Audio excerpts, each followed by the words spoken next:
আজকে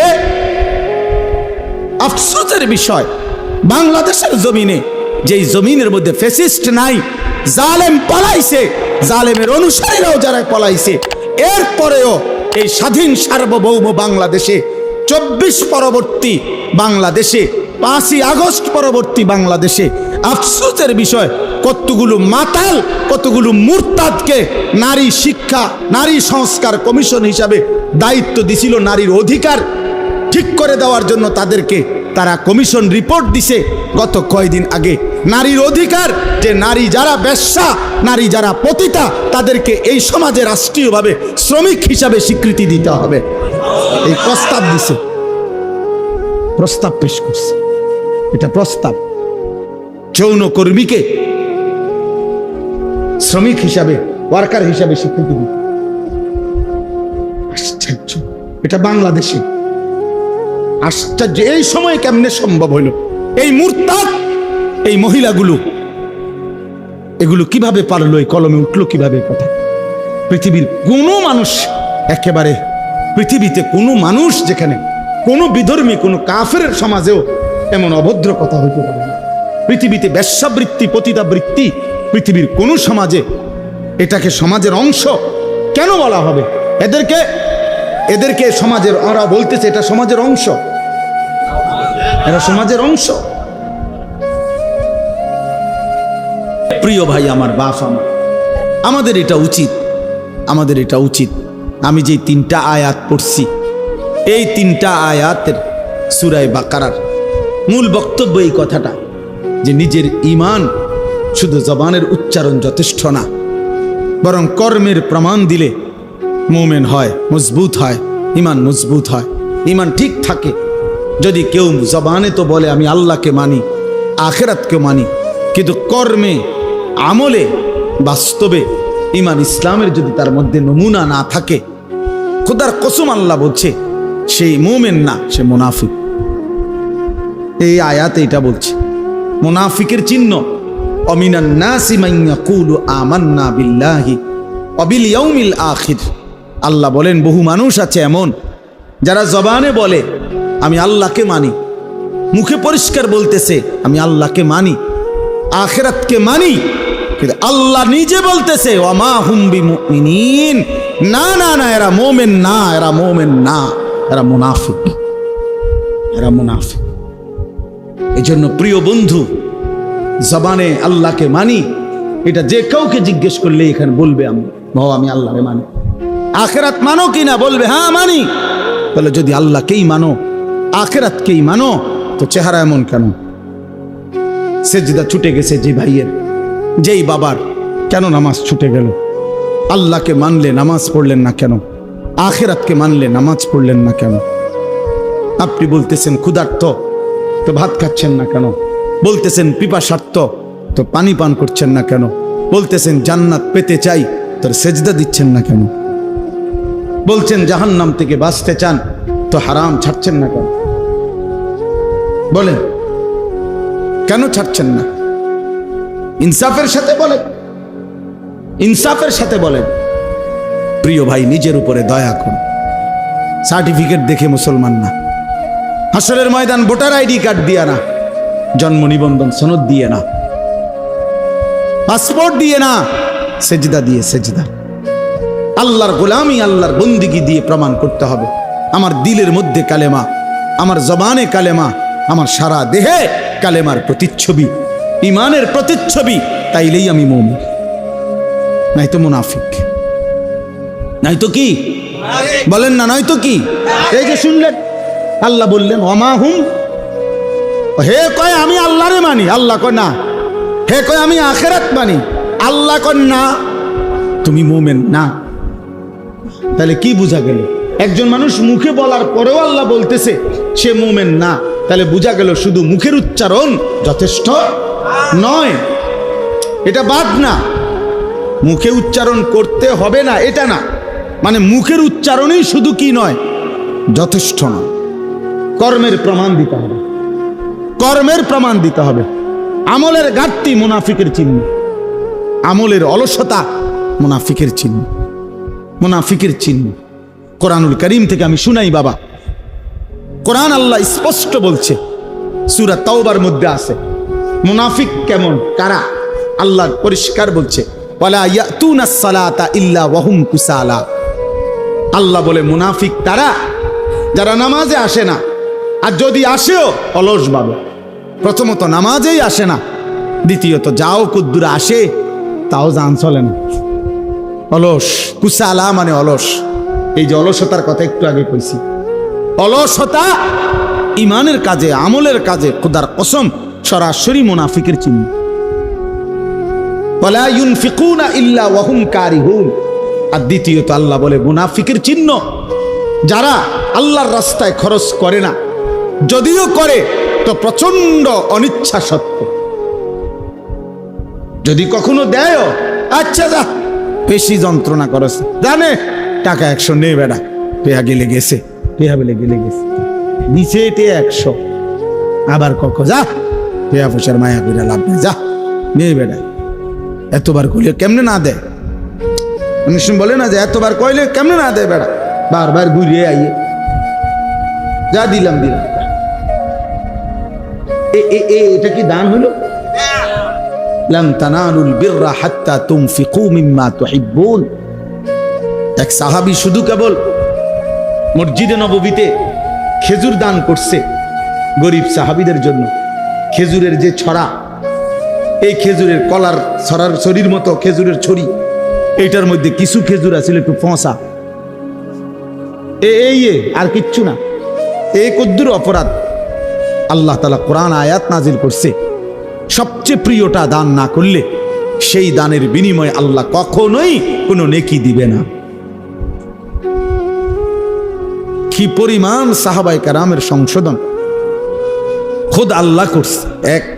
এক সুতা 19-20 হয়েছে, তা জিবরাইল যেন সাইয়ার হয়েছে।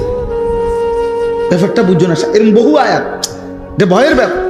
হযরত আবু বকর সিদ্দিক, ওমরে ফারুক নবীজির সামনে একবার জীবনে আওয়াজ একটু ভারী করে লাইছে, উঁচা একটা কথার তর্ক করতে গিয়ে জোরে কথা কইয়া ফেলছে। আল্লাহ তাআলা আস্তা সূরা নাজিল করে বলছে, সাবধান। কিতা ঘটনা কিতা? কার সামনে কথা বড় করলা? এই কার সামনে কথা বড় করলা? সরাসরি আবু বকর ওমরের মতো সাহাবীকে বলছে, শোনো, বেখেয়ালিতে এমন ভুল করো না যে ভুলের কারণে হতে পারে সারা জিন্দেগীর আমল একসাথে শেষ হয়ে যাবে। আন তাহবাতা আমালুকুম ওয়া আনতুম লা তাশউরুন, অথচ টেরও পাইবেন। সেই পর শেষ পর্যন্ত হযরত আবু বকর সিদ্দিক রাদিয়াল্লাহু তাআলা আনহু কিছুদিন এত আস্তে কথা বলতেন যে নবীজি আবার ডাককে আনতে হইতো, আবার কও কিতা কইছো বুঝি না। আর ওমর অজরে কাঁদতেছিলেন, ওমর শুধু কাঁদতেই ছিলেন, কথাই বলা বন্ধ করে দিছেন। আল্লাহ নবী জিজ্ঞাসা করলেন, ওমর কথা বলো না কেন? বলতেছি, ইয়া রাসূলুল্লাহ, আমার আওয়াজ কোনোভাবেই ছোট করতে আমি পারি না, আমার আওয়াজটাই বড় হয়ে যায়। আল্লাহ তো আমার জিন্দিগির আমল বরবাদ করে দিবে কইছে, আপনার সামনে যদি কথার আওয়াজ বেড়ে যায়। কি পরিমাণ ফিকির করছে দোস্ত। সাহাবায়ে কেরাম এমনিতে হইছে, আখিরাত এত মামুলি মনে করে ফেলছেন আপনারা। আখিরাত মামুলি। আমি অনেক সময় বলি, বাপ এই সুরে সুরে তারে তারে তালে তালে শুনছেন নবী সুপারিশ করবে, আর আপনারা নিশ্চিন্ত হয়ে গেছেন নবী তো সুপারিশ করবে। আমিও তো কই নবী সুপারিশ করবে, 1000 বার করবে, 1,00,000 বার করবে, 1 কোটি বার করবে, এটা সত্য, 100 সত্য। কিন্তু নবীজি সাল্লাল্লাহু আলাইহি ওয়াসাল্লাম তিনি এটা বলছেন কিনা যে উম্মত, মৃত্যু পর্যন্ত তুমি গুনার উপরে, নাফরমানির উপরে, অসভ্যতার উপরে, হারামের উপরে তুমি মজবুত করে টিকে থাকো, আমি সুপারিশ করে তোমারে জান্নাত দেব। এই তো নবী বলছে না? একজন মানুষ বলেন, কারো বিবেকে বলে এটা? আপনি কি ভাবছেন? সুপারিশ মানে কি? মামুর বাড়ি। সুপারিশ মানে মামুর বাড়ি। আপনি বিড়ি খাইতে খাইতে কবরে যাইবেন, আর নবীজি আপনারে বেহেশত দিয়া ফেরেশতারে কবে, যা চাচারে বুট মুড়ি দাও। না না, তামসায় তো মনে করছে বেহেশতটা। সুপারিশটার কোনো নিয়ম কানুন নাই। হাউজে কাউসারের পানি কিতা? পানির বোতল, 15 টাকা পানির বোতল। হ্যাঁ, হাউজে কাউসারের পানি মামুলি মনে করছেন, যেটার কোনো নিয়ম কানুন নাই। আপনি গেলেই দিয়ে দিব বালতি দিয়ে আপনারে। আফসোসের ব্যাপার। ধোকা খাবেন না, ধোকা খাবেন না। ধোঁকা খাবেন না। শতভাগ সুন্নত করে, শতভাগ আমল করে, শতভাগ আল্লাহর কসম বাবা, আপনি আমার দলভুক্ত হওয়ার দরকার নাই। আমি কোনো দল নিয়ে আসি নাই, আমি কোনো পার্টি নিয়ে আসি নাই, আমি কোনো দরবার নিয়ে আসি নাই, আমি আপনারে মুরিদ বানাইতে আসি নাই, আমি আপনারে আখিরাতের কথা বলতে আসছি মিয়া। অতএব কোনোভাবে সাবধান মুসলমান, সাবধান। রাসূলুল্লাহ সাল্লাল্লাহু আলাইহি ওয়াসাল্লামের অনুসরণবিহীন, সুন্নাত মানা বিহীন নবীজির ভালোবাসা দাবি করা এটা ধোঁকা আর প্রতারণা ছাড়া আর কিচ্ছু না, কিচ্ছু না। ধোঁকা দিবেনও না, ধোঁকা খাবেনও না, কাউকে ধোঁকা দিয়েন না, ধোঁকা দিয়েন। হালাল হারামের কোনো মিশ্রণ নাই, পার্থক্য নাই, কোনো অনুভূতি নাই। আমনে নবীর আশেক, নবীর এশক, আর আমরা চিরা খাই, আমরা ভাত খাই না, আমরা বুঝি না। আমনে উদা ভাত খান, কাজে ঝগড়ার দরকার নেই আমার। আমি ঝগড়া একটা মানুষও না, আমার ঝগড়া পছন্দও না। আপনিও বেঁচে যান, আমিও বাইচা যাই। কথা বলেন না কেন? বাইচা যাই ভাইয়া, আখেরাতে বেঁচে যাই। চলো, মালিকের ধরা বড় শক্ত ধরা। এই ঠেলাঠেলি ধাক্কা ধাক্কি এখানেই মানাবে। আখেরাত বড় মারাত্মক বিষয়, আখেরাত বড় ভয়ের জায়গা। আল ফাজাউল আকবার, আল্লাহ কোরআনে বলছে সবচেয়ে বড় ভীতিকর জায়গা হাসরের মাঠ। হাসরের মাঠ, হাসরের মাঠ। ১৬ লক্ষ আম্বিয়া দিন রাত কেঁদেছেন হাসরের মাঠের ভয়ে। লক্ষ লক্ষ সাহাবায়ে কেরাম কেঁদেছেন রাত দিন হাসরের মাঠের ভয়ে। সারা পৃথিবীর সমস্ত আউলিয়ায়ে কেরাম দিনে রাতে চোখের পানি ফেলে কাঁদছেন। কি কারণে? যে নামাজ ফিরে ভুল করছে এই কারণে কান্দে, নাকি রোজা রেখে অপরাধ করছে এই জন্য কাঁদছে? হাসরের মাঠের ভয়ে কাঁদছে। নাহলে কান্দে কেন ওনারা? উনি তো নামাজ পড়ছেই, উনি কান্দবো কিত্ত তাহলে? উনি তো রোজা রাখছেই, উনি কান্দে কা? উনি তো দান সৎকার করছেই। কথা বোঝেন নাই আমার? উনি কান্দে কেন? কাঁদে হাসরের মাঠের ভয়ে। হাসরের মাঠের ভয়ে যাহা যদি আল্লাহ প্রত্যাখ্যান করে, যদি আল্লাহ গ্রহণ না করে, যদি আল্লাহর কাছে কবুল না হয় তো কি হবে? যদি নবীর দরবার থেকে ফেরেশতা বলে তাড়িয়ে দেয়, আর নবীজি যদি বলে সহকান সহকান, দূর হও উম্মত, কি হবে আমার? কে দিবে আমাকে আশ্রয়? কে করবে আমার জন্য সুপারিশ?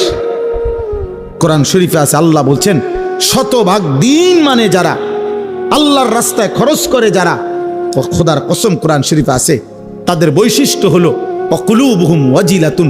প্রতিটা সেজদা দিতে গিয়ে, প্রতিটা দান সদকা করতে গিয়ে, প্রতিটা আল্লাহর বন্দিগি করতে গিয়ে তাদের দিল একই অবস্থায়, ইবাদতরত অবস্থায়ও তাদের অন্তর আল্লাহর ভয়ে কাঁপতে থাকে, আল্লাহর ভয়ে কাঁপতে থাকে। আমরা খামখেয়ালি করেন, খামখেয়ালি। বিড়ি খাইতে খাইতে কয় বেটা নবীর আসে। পাগলামি করেন মিয়া, কেন পাগলামি করবেন মিয়া? কথায় কথায় গালি দেন মিয়া, আবার কোন নবীজিরা আসে মিয়া। কার সাথে খামখেয়ালি করেন মিয়া? আখেরাত কি খামখেয়ালির দেখা মিয়া? দেখে মস্কারি করেন, ঠাট্টা মস্কারি। আমনের বিচার আমি নি করবো, আমার বিচার আপনি নি করবেন। কথা বলেন না কেন? তাইলে আমরা আমি আপনার একটা বুঝ দিয়ে লাইলাম, আপনি আমার একটা বুঝ দিয়ে লাইলেন, এটি কি রং তামাশা? হ্যাঁ, তো আখেরাত। আজকে ছেলেরা তোমরা বুঝতেই আছো না, কত ছেলে তোমরা, আরে বাবা সুস্থ সবল মানুষ, তোমরা টোটালি একটা ওয়াক্ত নামাজ পড়ো না। মুসলমানের ঘরে জন্ম নিয়ে এত বড় জানোয়ার হইলা কেমনে? এত বড় পশু হইলা কেমনে? আল্লাহকে সেজদা না করে থাকো কেমনে বেটা? কেমনে নবীর উম্মত পরিচয় দিবা?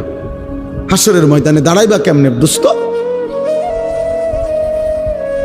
আমি প্রতিদিন বলি, প্রত্যেক দিন বলি যে এই হাতের অঙ্গ প্রত্যঙ্গ শরীরে দেখেন দুনিয়াবি উপার্জনের কাজে, দুনিয়ার উপার্জনের কাজে সব অঙ্গ ব্যবহার হয়, এই পাও, হাত, চোখ। কিন্তু খেয়াল করে দেখেন দুনিয়ার কোনো আয় রোজগারের কাজে এই কপাল ব্যবহার হয় না। এই কপাল যেটা, এটা দিয়ে কিতা করে? পয়সা কামানোর কোনো কাম আছে এটা দিয়ে? উপার্জনের কোনো কাজে কপাল ব্যবহার হয়নি, ব্যবহার হয়। হাত পাও ব্যবহার হয়, দিল দেমাগ বুদ্ধি বিবেচনা বের হয়, ব্যবহার হয়। কিন্তু কপাল দুনিয়াবি কোনো কাজে ব্যবহার হয় না যুবক। খোদার কসম, তাহলে আল্লাহ কপাল কেন দিলেন? আল্লাহর কসম, রব্বে কাবার কসম, কপাল আল্লাহ শুধু বানাইছেনই সেজদার জন্য। এই জন্য সেজদা কাকে বলে ইমাম? ওয়াদউল জাবহাতে আলাল আরদ। সেজদার আরবি সংজ্ঞা কি? সেজদার সংজ্ঞাই এটা যে জমিনের মধ্যে কপাল রাখা। বুঝেন নাই কথাটা? তাহলে কপাল আল্লাহ বানাইছেন কি জন্য? বলো যুবক, বলো কেন বানাইছেন? তাহলে অতএব যেই কপাল সেজদা দেয় না, তোর সেই কপালের উপরে আমি থুতু মারলাম, থুতু মারলাম, থুতু মারলাম তোর কপালে। থু, তোর কপালে থু, থুতু মারি তোর কপালে। তোর এই কপালে লানত, লানত তোর কপালে, লানত তোর কপালে। কেন সেজদা দিবি না? নাফরমান, তুই মুসলমানের বাচ্চা না? তুই এক মার দুধ খাস নাই? কেন সেজদা দিবি না? নাফরমান, নামাজ পড়বি না কেন? সমস্যা কোথায়? তোরে কামড়াইছে কি? কোন শয়তানে কামড়াইছে তোরে? নামাজ পড়বি না কেন বেটা? কোন শয়তানে কামড়াইছে? সারা পৃথিবীর উলঙ্গ নারী নর্তকী দেখে কি কাম হয়েছে? কি তার শরীরের কোনো 2 পয়সার ফায়দা হয়েছে? যৌন ক্ষমতাটা নষ্ট হয়েছে আর কি, শরীরের সক্ষমতাটা নষ্ট হইয়া এরপরে বয়স হইলে হ্যাঁ বে বে করে কান্দি। আমরা জানি তো, আমরা তো জানি। আপনাদের না মানুষে কয় না, আমরা দ্বারা তো কয়। হ্যাঁ হুজুর দোয়া করে একটা কথা কানে কানে কইতাম, হুজুর নাই নাই, হুজুর হারবালো কামে ধরে না, কত হারবাল ওষুধ খাইলাম হুজুর, আর হারবালো আর ধরে না। আমি ইচ্ছা করে বলছি আমার ছেলেদের ফেরানো দরকার, এই জন্য বললাম। আখিরাত তো বরবাদ হবেই হবে, দুনিয়াও বরবাদ হবে। হালাল পবিত্র স্ত্রী যখন মিলবে আল্লাহর পক্ষ থেকে, সেদিন আর যৌবনের সক্ষমতা উধাও হয়ে যাবে চরিত্রের এই অধপতনের কারণে। এই অব্যাহত নারী দেখে দেখে, ছবি দেখে দেখে, নোংরা দৃশ্য দেখে দেখে, উলঙ্গ নাচ দেখে দেখে যুবক নিজের শরীরের সক্ষমতাটাও নষ্ট করছে, দুনিয়াও শেষ করলা, আখিরাতও বরবাদ করলা। এই যে বে বে দ্বারা আর কিছু যুক্ত না, বে বে। এই যে দেন না, এই জন্য হারবাল কোম্পানি পোস্টার লাগায় 30টা এক লগে, জেন দিয়ে লাগায় 30টা লাগায়, মনোজন মহামারী লাগছে। হ্যাঁ মনোজন একটা করোনা লাগছে এটার ভিতরে। তাহলে এতটি লাগায় একসাথে 30টা করে লাগায়, আজকে সিরিয়াল এলে কালকে আবার লাগায়। বা জানে অসল পোলা পাইন আছে, লাগবে খা। হ্যাঁ হ্যাঁ হ্যাঁ হ্যাঁ, লজ্জা থাকা উচিত, হায়া থাকা উচিত বেটা। আল্লাহকে সেজদা করো, হালাল একজন পবিত্র স্ত্রীর অপেক্ষা করো। যে চাহিদা আল্লাহ দিছেন সেই চাহিদা পূরণের শতভাগ ব্যবস্থা আল্লাহ রাখছেন। যিনি ক্ষুধা দিছেন তিনি খাবারের ব্যবস্থা করছেন, যিনি তৃষ্ণা দিয়েছেন তিনি পানির ব্যবস্থা করেছেন। অতএব যৌবনের চাহিদা যিনি দিয়েছেন আল্লাহর কসম তিনি হালাল পবিত্র স্ত্রী তিনি ব্যবস্থা রেখেছেন। আজকে আফসোসের বিষয়, বাংলাদেশের জমিনে যেই জমিনের মধ্যে ফ্যাসিস্ট নাই, জালেম পলাইছে, জালেমের অনুসারীরাও যারা পলাইছে, এরপরেও এই স্বাধীন সার্বভৌম বাংলাদেশে 24 পরবর্তী বাংলাদেশে, 5ই আগস্ট পরবর্তী বাংলাদেশে আফসোসের বিষয় কতগুলো মাতাল, কতগুলো মুরতাদকে নারী শিক্ষা, নারী সংস্কার কমিশন হিসাবে দায়িত্ব দিছিল নারীর অধিকার ঠিক করে দেওয়ার জন্য। তাদেরকে তারা কমিশন রিপোর্ট দিছে গত কয়েকদিন আগে, নারীর অধিকার, যে নারী যারা বেশ্যা, নারী যারা পতিতা, তাদেরকে এই সমাজে রাষ্ট্রীয়ভাবে শ্রমিক হিসাবে স্বীকৃতি দিতে হবে। এই প্রস্তাব দিছে, প্রস্তাব পেশ করছে। এটা প্রস্তাব, যৌন কর্মীকে শ্রমিক হিসাবে, ওয়ার্কার হিসাবে স্বীকৃতি দিতে। আশ্চর্য, এটা বাংলাদেশে আশ্চর্য। এই সময় কেমনে সম্ভব হইল? এই মুরতাদ, এই মহিলাগুলো এগুলো কিভাবে পারলো? এই কলমে উঠলো কিভাবে কথা? পৃথিবীর কোনো মানুষ, একেবারে পৃথিবীতে কোনো মানুষ, যেখানে কোনো বিধর্মী, কোনো কাফেরের সমাজেও এমন অভদ্র কথা হইতে পারে না। পৃথিবীতে বেশ্যাবৃত্তি, পতিতাবৃত্তি পৃথিবীর কোনো সমাজে, এটাকে সমাজের অংশ কেন বলা হবে? এদেরকে সমাজের, ওরা বলতেছে এটা সমাজের অংশ, এরা সমাজের অংশ। এদের অধিকার কি দরকার? তো এদের অধিকার ইসলাম বলছে এদেরকে গুনাহ থেকে ফিরায় আনা। আল্লাহ রাসূল সাল্লাল্লাহু আলাইহি সাল্লামের হাদিসে আছে, নবীজি একবার হাদিসে বলছে, আশ্চর্য একটা বাক্য নবীজি একদিন বলছে, সাহাবীরা অবাক হয়ে গেছে। নবীজি বলছে, উনসুর আখাকা জালিমান আও মাজলুমান। এই হাদিসটা যখন নবীজি বলছে, সাহাবীরা অবাক হয়ে গেছে। মানে অর্থ হলো, নবীজি বলছে তোমার ভাইকে, ইমানদার ভাইকে তুমি সাহায্য করো, যদি সে জালেম হয় তবুও, যদি সে মজলুম হয় তবুও। বুঝেন নাই?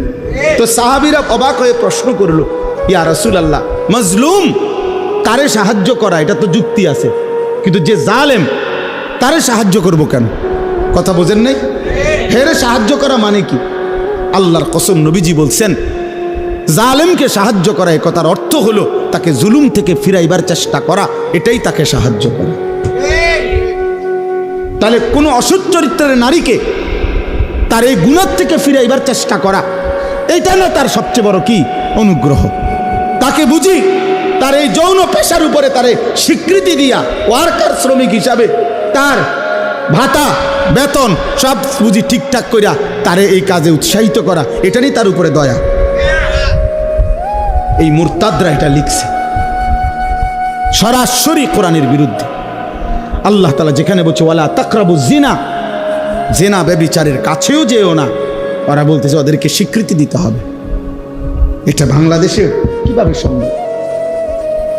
এরপরে আপনার নারী পুরুষের সম্পত্তি, ইসলামী শরীয়তে যেই উত্তরাধিকার আইন ওয়ারাসাত, এই নারী পুরুষের সম্পত্তির ক্ষেত্রে এদের প্রস্তাব হইল যে ধর্ম নারী পুরুষের এই সম্পত্তির মধ্যে যেই বন্টন করেছে, এটা নারী পুরুষের চূড়ান্ত বৈষম্য। মানে মহিলা 1 ভাগ, পুরুষ 2 ভাগ, ভাই 2 ভাগ, এটা বৈষম্য। এই বৈষম্য দূর করা, অবশ্যই দূর করা উচিত, নাহলে নারীর অধিকার প্রতিষ্ঠিত হবে না। সরাসরি আল্লাহর কোরআনের বিরোধিতা। আল্লাহ যেখানে পরিষ্কার বলছেন লিযযাকারি মিসলু হাযিল উনসায়াইন, এটা কোরআনের আয়াত মিয়া। এই পৃথিবীতে 1450 বছরে কোনো বেঈমান যারা প্রকাশ্যে নিজেকে কাফের বলে, তারা আজ পর্যন্ত কোরআনের বিরুদ্ধে, কোরআনের কোনো শব্দের সিদ্ধান্তের বিরুদ্ধে অযৌক্তিক বলার সাহস করে নাই। অথচ নিজেকে মুখে মুসলমান বলে। এত বড় মুনাফিক, এত বড় মুরতাদ কতগুলো নারী, এগুলো নারী কিনা পুরুষ কিনা এটা নিয়েও সন্দেহ আছে। এই সমস্ত এরা আপনার পরিষ্কার নারী অধিকারের নামে নতুন করে এই কমিশন জমা দিছে সংস্কার। আমরা ঘৃণা ভরে এই কমিশনের এই সংস্কার প্রস্তাবনা প্রত্যাখ্যান করছি। আপনারা ভুলবেন না, যুবক ভুলো না, এরা মনে নাই, এরা ভুলে গেছে মাত্র 8 মাসে, এরা গত 8 মাসের আগের রক্ত ভুলে গেছে। এরা জানে না এদেশের কিশোর নওজোয়ান ফ্যাসিস্ট এবং জালেমকে পলায়ন করতে ভাগাইবার ক্ষেত্রে যদি রক্ত দিতে পারে কালেমার জন্য, কোরআনের জন্য, তার চাইতে আগে রক্ত দেবে ইনশাআল্লাহ। কোনো সন্দেহ নাই, ইনশাআল্লাহ কোনো সন্দেহ নাই, কোনো সন্দেহ নাই। প্রয়োজনে আবার বাবার বুক খালি হবে, আবার স্বামী স্ত্রী আবার বিধবা হবে, কিন্তু কোরআন সুন্নাহ বিরোধী কোনো আইন বাংলাদেশের জমিনে বাস্তবায়ন হতে দেওয়া হবে না ইনশাআল্লাহ। হেফাজতে ইসলাম বাংলাদেশ আগামী 3 তারিখ, মে মাসের 3 তারিখ শনিবার, কালকে শনিবারের পরের শনিবার ঢাকা সোহরাওয়ার্দী উদ্যানে এর প্রতিবাদে মহাসমাবেশের ডাক দিছে সারা বাংলাদেশ ব্যাপী। যুবক ভাই, তোমরাও যাওয়ার চেষ্টা করবা। ইমাম সাহেব আপনিও মেহনত করবেন। এই নওজোয়ান, এই কিশোর ভাই, এটা কোনো কথা হইল ভাইয়া? এটা কোনো ইনসাফের কথা হইল?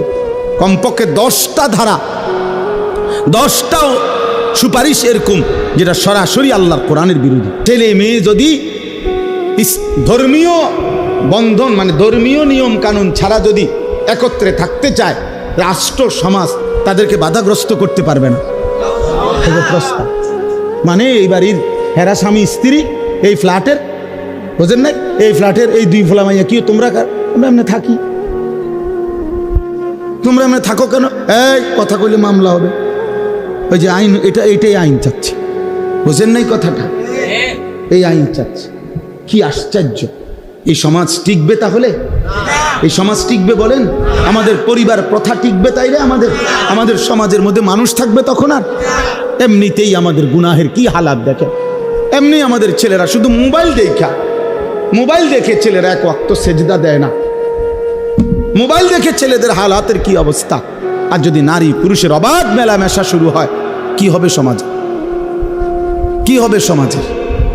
এজন্য আলহামদুলিল্লাহ সারা বাংলাদেশ থেকে ওলামায়ে কেরাম প্রতিবাদ করছে, এবং ওলামায়ে কেরামের এই জমিনে বাংলাদেশে ইনশাআল্লাহ এমন ঘৃণ্য কোরআন সুন্নাহ বিরোধী নারী সংস্কার কমিশনের এই প্রস্তাবনা পাশ হতে দেওয়া হবে না ইনশাআল্লাহ। আবার লড়াই হবে ইনশাআল্লাহ, আবার যুদ্ধ হবে ইনশাআল্লাহ, ইনশাআল্লাহ, ইনশাআল্লাহ। আল্লাহ তাআলা আমাদেরকে বুঝার তৌফিক দান করে। আমার প্রিয় ভাই, আমার কথা শেষ। আমি অনুরোধ করছি, কিশোর নওজোয়ান বাবা ভাই, পর্দার আড়ালের মা বোন, নিজের ঈমান প্রমাণ করেন কর্মের মাধ্যমে, আমলের মাধ্যমে।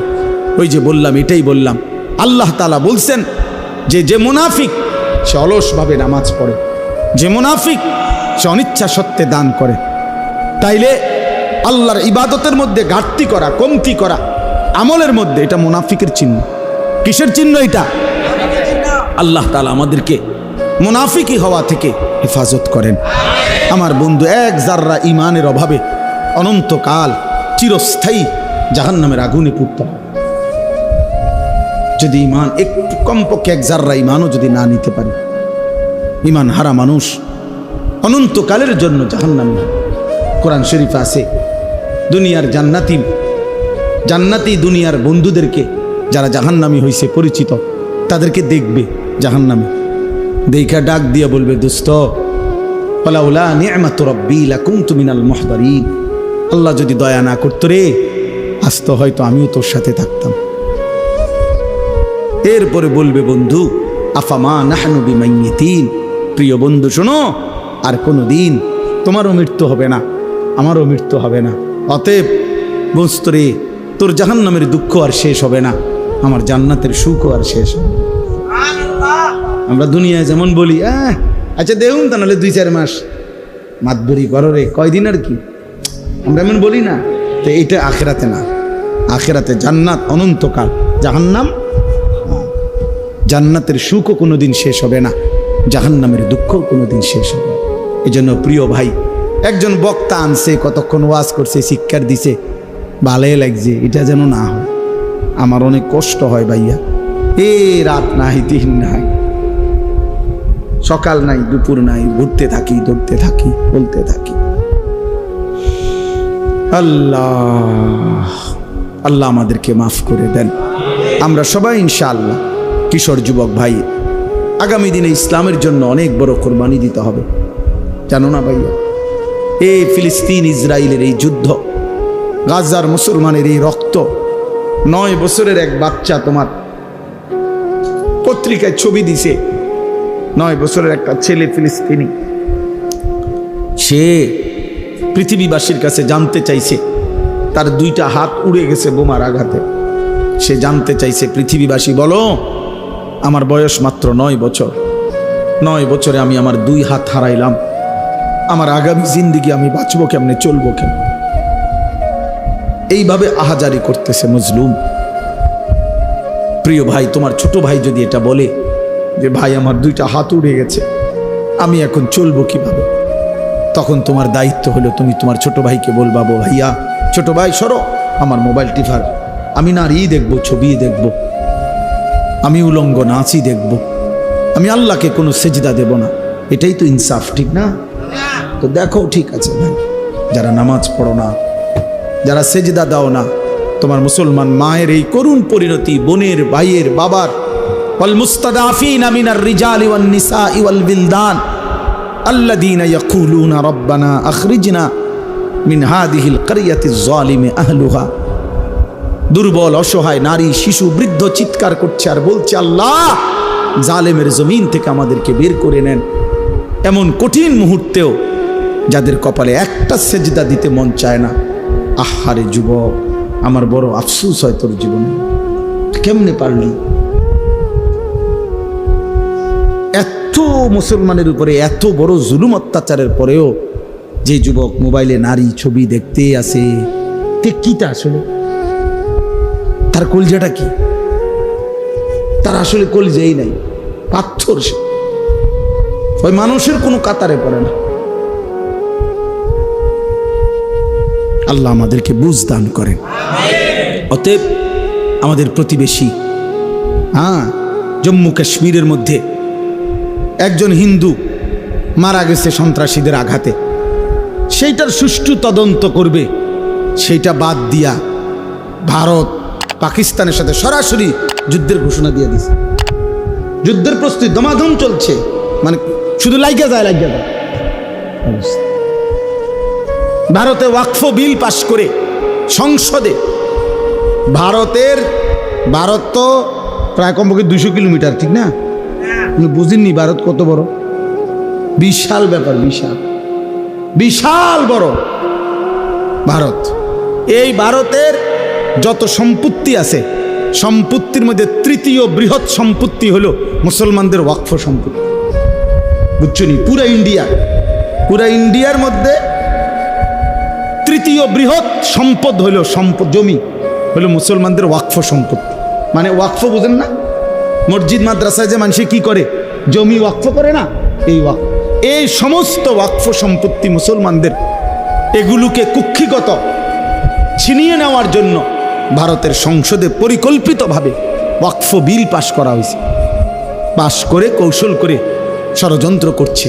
এটাকে কেন্দ্র করে প্রতিদিন সেখানে মিছিল বিক্ষোভ হচ্ছে মুসলমানদের, এবং বেঈমানরা জুলুম করছে, মসজিদ মাদ্রাসা সিলগালা করে বন্ধ করে দিচ্ছে। এই জন্য বন্ধু মনে রাখো বাপ, ও 1000 মাইল দূরের ফিলিস্তিন আজীবন মারি খাবে, আর রোহিঙ্গা আজীবন নির্যাতিত হবে, কাশ্মীর আজীবন নির্যাতিত হবে, আর তুমি মৃত্যু পর্যন্ত কেবল বইয়ে বইয়ে মোবাইলে টিপবা আর নারী দেখবার, ছবি দেখবা, আর আপনারা বাপে শুধু মরণ পর্যন্ত বিড়ি খাইবেন আর বন খাইবেন, এই রঙে জিন্দিগি পার করে লাইবেন। এমন নাও হইতে পারে, এই সুখ নাও থাকতে পারে, এই সুখ নাও থাকতে পারে। প্রতিবেশী সাইরেন বাজাইতেছে, গায়ে পইরা ঝগড়া করতে চাচ্ছে, গায়ে পড়ে পায়ে, আমরা দেশে কয় পায়ে ফাড়া দিয়া কি করে, কাজ্জা করে না, যে পায়ে পাড়া দিয়া কাজ্জা করতে চাইতেছে। কখন কার সাথে লেগে যায় বলা যায় না। এই জন্য দোস্ত আমার নওজোয়ান, কোনো কাফের বেঈমানের কাছে আমাদের কোনো নিরাপত্তা নাই।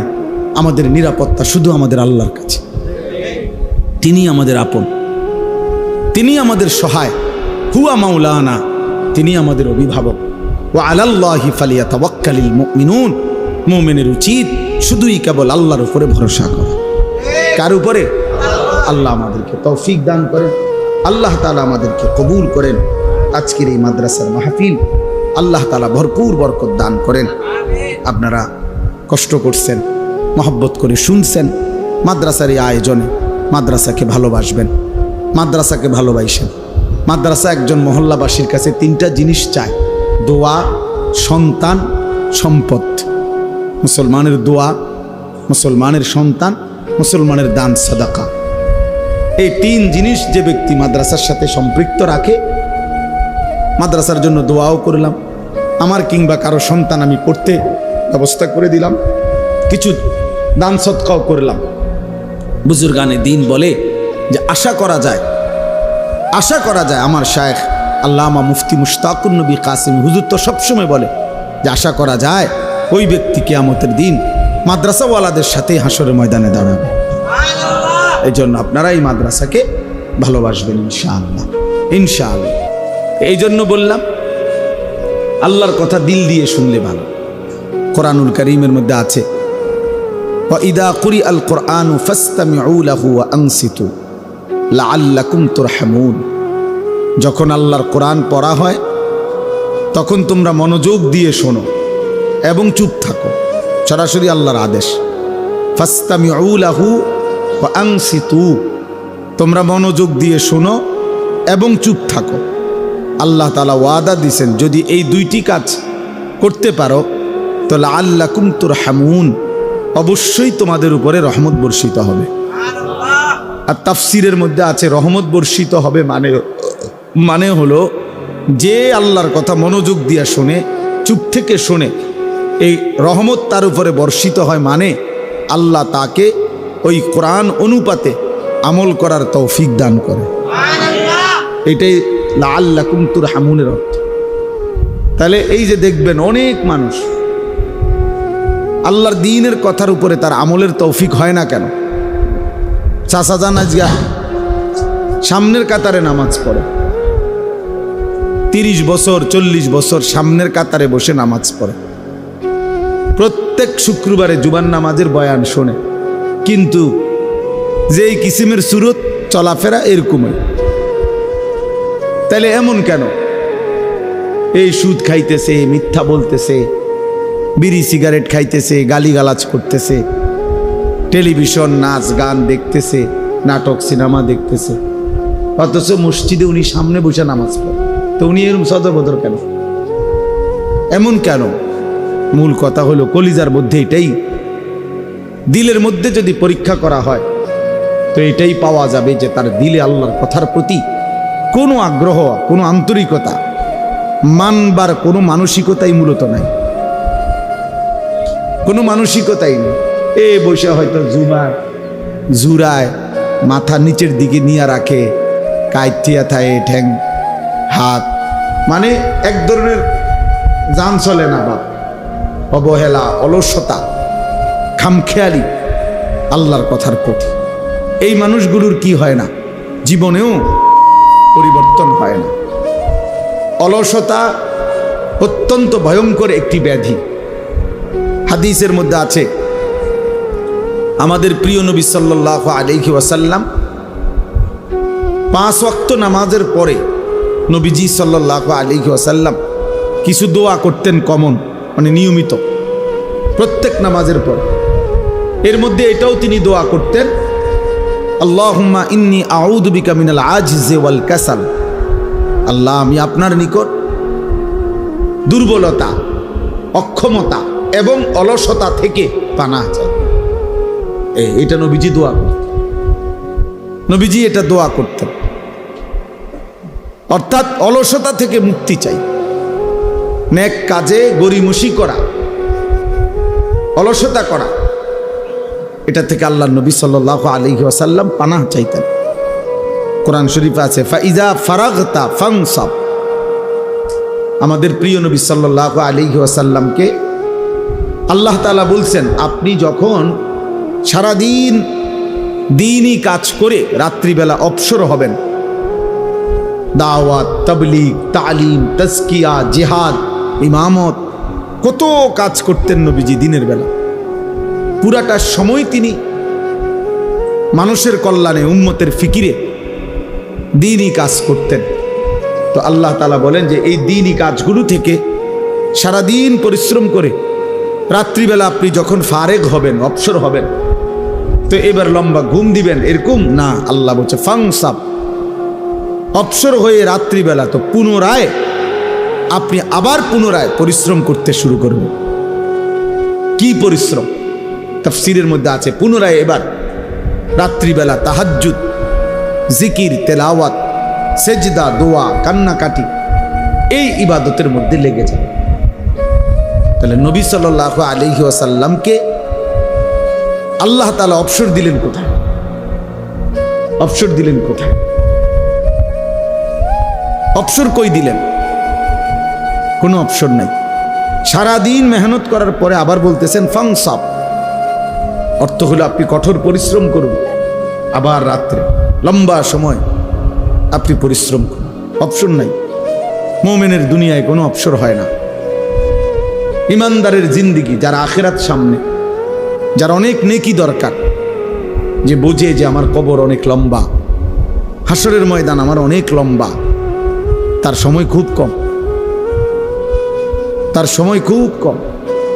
হাদিসের মধ্যে আছে, এক মুমিন সামান্য সময় আল্লাহর স্মরণ থেকে সরে থাকা, ভুলে যাওয়া, এটাকে মনে করে যেন তার উপরে এক পাহাড় ভাঙ্গা পড়ছে।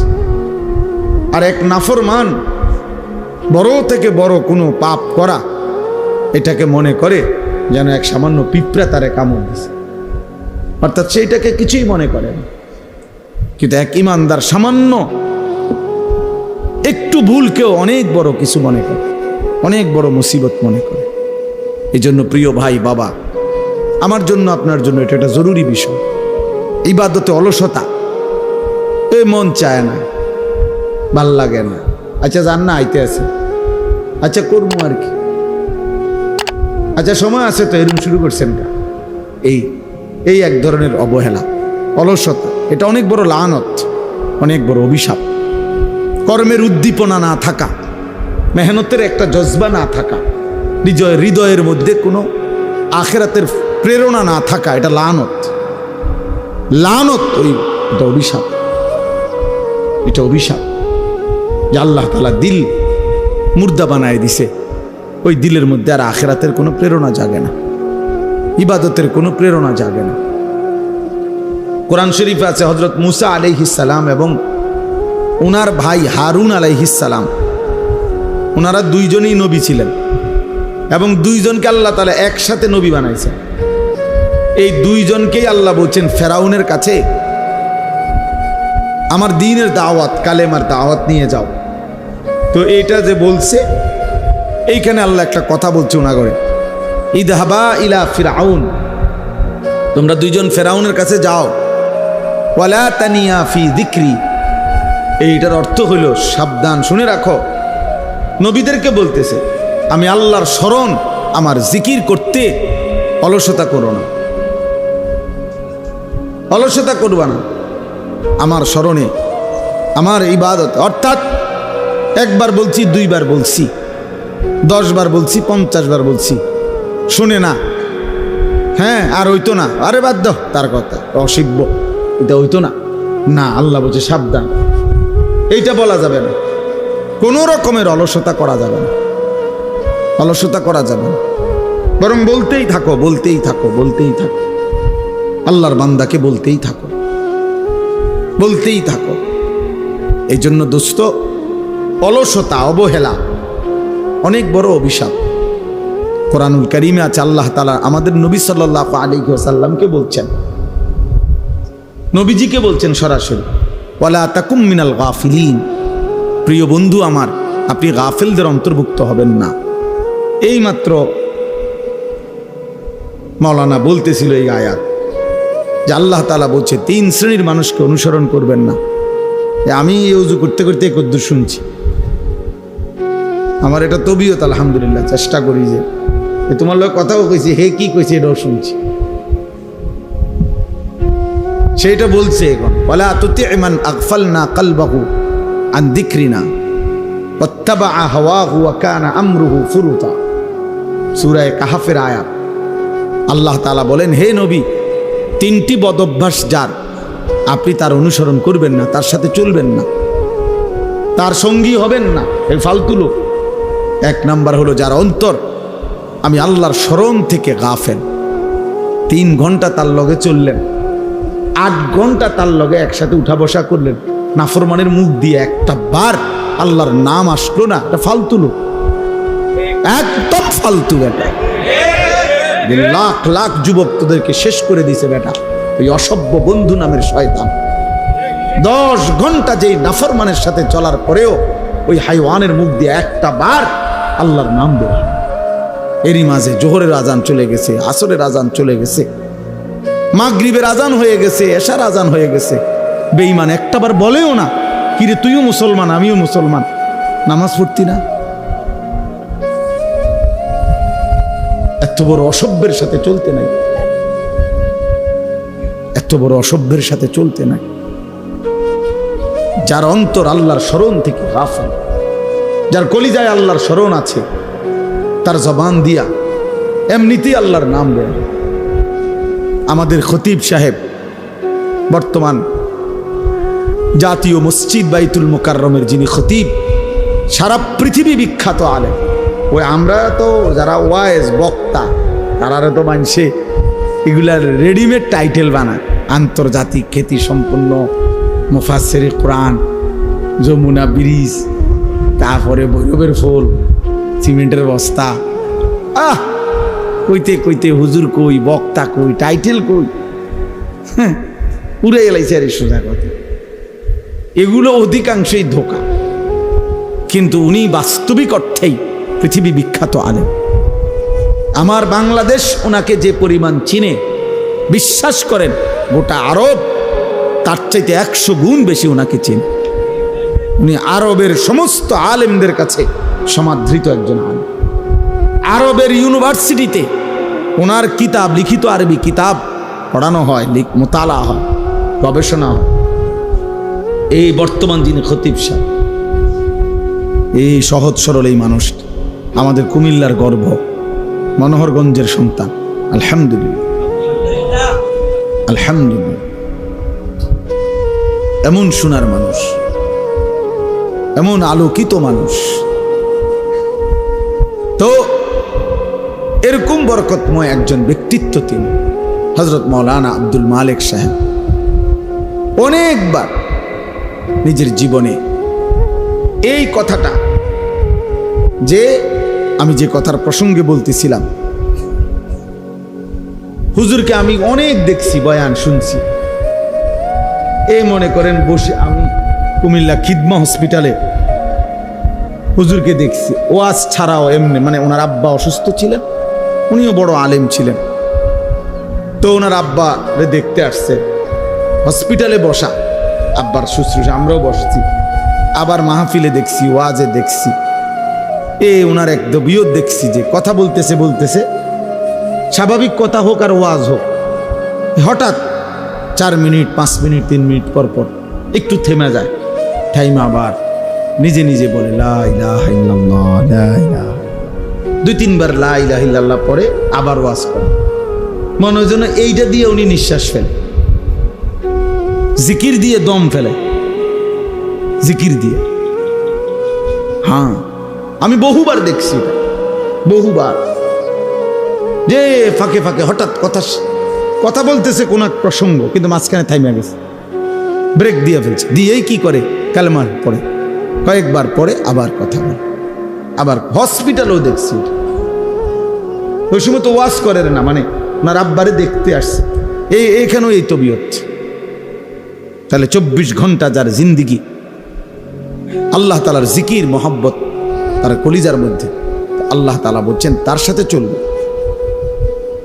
ওয়াত্তাবা হাওয়াহু, যে তার মনের চাহিদার অনুসরণ করে, তার মনে যা চায় তাই করে, তাই চলে, আল্লাহ বলেন এমন নাফরমানের সাথে চলবেন না, এটা একদম ফালতু লোক। ওয়া কানা আমরুহু ফুরুতা, আর যার প্রত্যেক কাজই সীমা লঙ্ঘন, যাই করে আল্লাহর নাফরমানি শুধু করে না, বরং সীমা লঙ্ঘন করে। চুরি ডাকাতি, সিনা ব্যভিচার, মদ জুয়া, সুদ ঘুষ হারামের উপরে অহংকার করে, সীমা লঙ্ঘন করে, অতিরঞ্জিত করে, কোন রকমের লজ্জা শরমের বালাই নাই, লজ্জা শরমের বালাই নাই। আমার বাপ বহু গুনাহ বহু পাপ তো আগে এক সময় ছিল, সব সময় ছিল, কিন্তু মানুষের মধ্যে কিছুটা লজ্জিত একটা ভাব ছিল। আজ ছেলেদের অসভ্যতা, মেয়েদের বেহায়াপনা, মনে হয় না এদের কোনো মা আছে, বাবা আছে, এদের কোনো সমাজ আছে। এরা মহল্লার কাউকে কোনো পরোয়া করে, কাউকে কোনো ন্যূনতম সম্মান করে, একটু হলেও সামান্য লজ্জিত বিব্রত হয় এমনও নাই। এমন লাখ লাখ ছেলে পেলের চলাফেরা দেখলে বুঝাই যায় তার কোনো মা নাই, বাপ নাই, পরিবার নাই, সমাজ নাই, তার কোনো আল্লাহ নাই, খোদা নাই, রাসূল নাই, কিচ্ছু নাই, কিচ্ছু নাই। এক জানোয়ারের জিন্দিগি লালন পালন করছে, নিজের মতো চুল, নিজের মতো চেহারা, নিজের মতো খায়, নিজের মতো ঘুমায়, যেখানে সেখানে পেশাব করতেছে।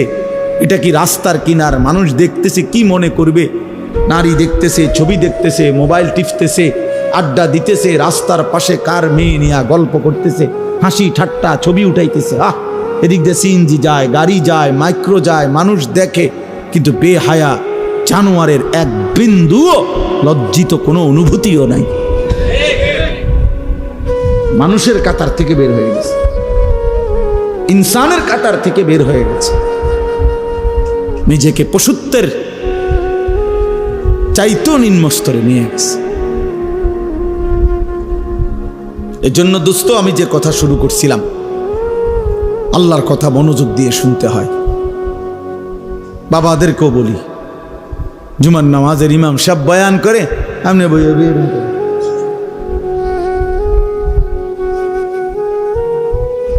জিমা বইয়া বইয়া জিমা বড়শি দিয়া মাছ ধরে। আগের দিনে যে বড়শি দিয়া মাছ ধরতো, মাছের ইটা একবার নিচের দিকে যায় আবার ওড়ে, এরকম বসে বসে মাছ ধরে।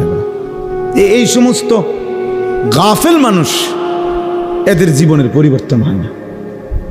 ওই যেমন আছে এমন, বয়স হয়ে গেছে 200 বছর, অনবিরি খায়, বুড়া বাঁকা হইয়া গেছে, এরপরও বিড়ি, এরপরও কথা কইলে আক করলে গালি ছাড়া কথা বাইরে না। হ্যাঁ, টেলিভিশন না দেখলে রাতের ঘুম হয় না, অথচ বয়স হয়ে গেছে। হায়া হবে কখন, লজ্জা হবে কখন? আল্লাহর নবী সাল্লাল্লাহু আলাইহি ওয়াসাল্লাম বলেন, 1.25 লক্ষ নবীদের, সমস্ত নবীদের আমলে আসমানি এই সিদ্ধান্ত আল্লাহ পাকের পক্ষ থেকে, সব নবীদের আমলে এই ওহী ছিল। মানে এই কথাটা যেটা আমি কইতেছি, নবীজি সাল্লাল্লাহু আলাইহি ওয়াসাল্লাম বলছেন, আল্লাহ তাআলা সমস্ত নবীদের আমলে এই কথাটার ওহী ছিল। এটা এই সিদ্ধান্ত ছিল যে ইজা লাম তাস্তাহি ফাসনা মা শি'তা। এই কথাটা সকল আসমানি ওহীতে, সব যুগের কথা এটা, যে যার হায়া নাই সে যা ইচ্ছা তাই করে, যার লজ্জা নাই, যার লজ্জা নাই। নিজে যেহেতু লুঙ্গি দিয়া মুখ ডাক্কা লাইছে, এবার নিজে নিজে আমি কাউরে দেখি না। আরে তুই তো দেখোস না, কিন্তু মানুষ তো তোর নিচটা দেখে না, হেতে আমি কাউরে দেখি না। আরে তোমার তুই দেখোস না, এটা তো আমিও বুঝছি, কিন্তু মানুষে যে দেখে, মানুষে দেখলে কি, আমি তো দেখি না। নিজে কি ডাইকা লাইছে, বুঝেন নাই কথাটা? লুঙ্গি আলগি দিয়ে মুখ ডাইকা লাইছে। এবার নিচটা মানুষ দেখলে কি, মানুষে দেখলে মানুষে, আমি তো দেখি না। আল্লাহ আমাদেরকে বুঝ দান করেন। প্রিয় ভাই, একজন হলে একজনই বুঝতে শেখো ভাইয়া। আত্মসম্মান, আত্মমর্যাদা বোধ অনেক বড় নিয়ামত। আত্ম উপলব্ধি এই ইসলাহি মাহফিলের মূল মাকসাদ। নিজের বিবেককে জাগান, ইসলাহে নফস। ইসলাহি মাহফিল মানে ইসলাহে নফস, নফসের ইসলাহ। আমার মনের চাহিদার সংশোধন, আমার মনের চাহিদার নফসের চাহিদা, মনের চাহিদা, যা মন চায় তাই করা। এটা মুসলমান বলে না, বাস এর মানুষও বলে না, খোদার কসম এর মানুষ বলে না। কোরআনুল কারীম বলছে যে মনের ইচ্ছা মতো চলে সে জানোয়ার, আনআম, চতুষ্পদ জন্তু, অথবা তার চাইতে নিকৃষ্ট। বাল হুম আদাল্লু সাবিলা। মনের ইচ্ছা মতো চলেছে। কোরআন তাকে মানুষ বলে নাই, মুসলমান তো দূরে থাক। মনের ইচ্ছা মতো চলার কোনো সুযোগ নেই।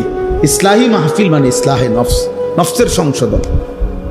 এই অশান্ত মন, নফস, মনের চাহিদা সারাক্ষণ গুনাহ করতে প্ররোচিত করে, সেখান থেকে তার ধৈর্য আনতে হবে, ফাঁড়া দিয়া ঘাড়ের মধ্যে মনের চাহিদার, তারপরে নেক কাজ করতে হবে। নফস, মানুষের মনের চাহিদা প্রথম কি চায়? প্রত্যেক মানুষের, একেবারে একজন লোক মনে করেন 400 বছর কাবা ঘরের সামনে দাঁড়াইয়া ইবাদত করছে, মনে করেন 401 বছরের সময়ও তার মনের চাহিদা তারে গাফলতি, খামখেয়ালি, অবহেলার দিকেই প্ররোচিত হবে। নফস সোজা হয় না, বড় হারামি, বড় শক্ত হারামি। তারে বহুত চাপ দিয়া মনের চাহিদাকে, মনের চাহিদার ঘাড়ে পাও দিয়া এরপরে নেক কাজ করতে হয়। তিতা ওষুধ জোর করেই খাইতে হয়, মন না চাইলেও খাইতে হয়। প্রত্যেক ট্যাবলেটেই দেখেন কামড় দিলে, দাঁতে যদি কোনো কারণে কামড় পড়ে, দেখবেন ভাঙ্গিয়া গেলে তিতা, এটা উপরের লেভেলটা শুধু একটু কি অন্যরকম, আরে কিন্তু নাই তো ভিতরটা কি তিতাই, ঔষধ তিতাই হয়। এই জন্য মনের চাহিদা বড় খতরনাক। মনের চাহিদা মতো চলা যাবে না বাপ। আমরা মুসলমান, মনের চাহিদা প্রথমেই মানুষকে, ইন্নান নাফসা লাআম্মারাতুম বিসসু। কোরআনে আল্লাহ বলছে প্রত্যেক মানুষের নফস, মনের চাহিদা তাকে প্রচন্ডভাবে প্রেসার দেয়, আদেশ করে গুনাহের প্রতি, বিসসু, গুনার প্রতি। ফাআলহামাহা ফুজুরাহা ওয়া তাকওয়াহা। আল্লাহ কোরআনে বলছে নফস প্রথম কি বলে? প্রথম ফুজুর, গুনাহের কথা বলে, ইলহাম করে, ইলহাম অন্তরে ঢালে মনের চাহিদা, প্রথম গুনাহ করতে পারে। এজন্য 1 ঘন্টা নারী দেখা এটা খুব সহজ, কিন্তু 1 মিনিট চোখ নিচের দিকে নামাইলে ভিতরে আটলান্টিক মহাসাগরের ঝড় ওঠে, কলিজাটা ছিঁড়া যায়, বহুত কষ্ট হয়, বহুত কষ্ট হয়।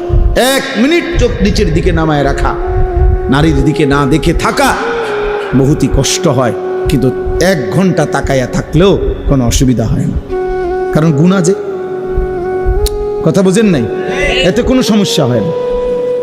গুনাহ যে, নফস তো এটাই চায়, কিন্তু চোখটা না আইলাইলেই তো নফসের ব্যতিক্রম, তো নফস তখন ভিতরে তোলপাড় শুরু করে, সাগরের ঢেউর মতো তোলপাড় শুরু করে।